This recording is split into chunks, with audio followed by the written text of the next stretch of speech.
Birlikdə sifariş vurmaq üçün burada Google-a daxil oluruq. Mən ofisin səhifəsindən çıxış verim.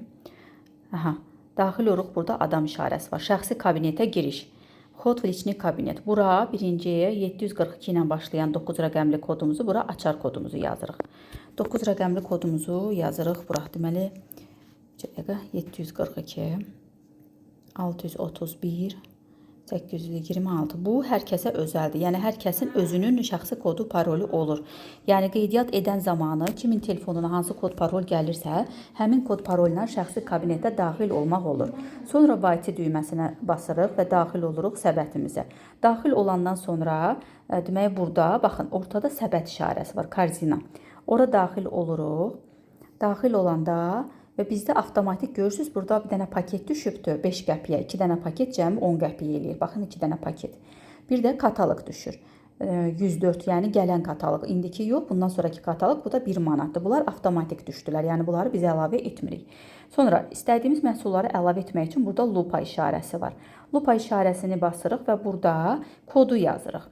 Məsələn, bizə lazımdır Nərmin xanımın kodunu, deməli, baxıram bura, kodlara baxıram. 3684. Baxaq, 3684.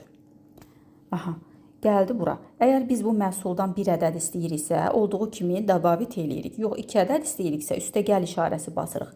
Ola bilər ki, əlimiz dəyibdir, yəni bizə bir ədəd lazımdır, amma 2-3 ədəd olubdur. Buradan mənfi işarəsini basıb sayı azaldırıq. İndi bizə bundan bir dənə lazımdır, ona görə dabavit eləyirəm və peremestit eləyirəm. Peremestit v korzinu, səbətə əlavə etmək. Bu artıq bizim səbətimizə düşdü. Bu şəkildə digər kodlarımızı da əlavə edirik ora. 3997.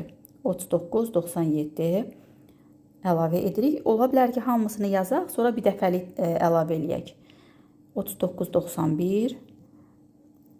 Sonra deməli 10122. 10122. Ondan sonra deməli 0775. Bu şəkildə daxil edirik bütün sifarişlərimizi bura. İndi mən yarımçıq daxil etdim. Burada kupon düşəcəkdir. İndi məhsulları əlavə edildən sonra kupon hələ ki indi bir dənə göstərir. Amma kuponlar əlavə olunacaq. Bu kuponlar gələn kataloq istifadə edəcəyik. Ondan sonra burada, yəni hamısını daxil edəndən sonra növbəti mərhələ vыбрать точку доставки, yəni çatdırılma məntəqəsini seçmək. Gəlirəm bura. Bakı seçirəm. Xanım Bakıda yaşayır. Bu lupa işarəsindən yazıram Bakı. Yazan kimi gəlir Bakı, Azərbaycan. Ondan sonra burada aktiv oldu. İz spiska, yəni siyahıdan seçmək. Bura yazıram. Hövsanə, məncə rus dilində yazmalıyam. Gəldi. Deməli, burada Hövsanda bir neçə ofislər var. 3 dənə. Baxın, 1, 2, 3. İndi mən bunu atacağım xanıma. Mən elə gəlir ki, bu ofisdə xəstəxanaya yaxın olan ofis. Yenə də baxsın. Yaxındırsa, ondan sonra bu vыбрать düyməsini hansınısa istəsə onu seçəcəyik. Səbətdə artıq bu ofisə sifarişlər gedəcəkdir. O şəkildə mən də davam edeyim səbətə digər məhsulları əlavə etməyə.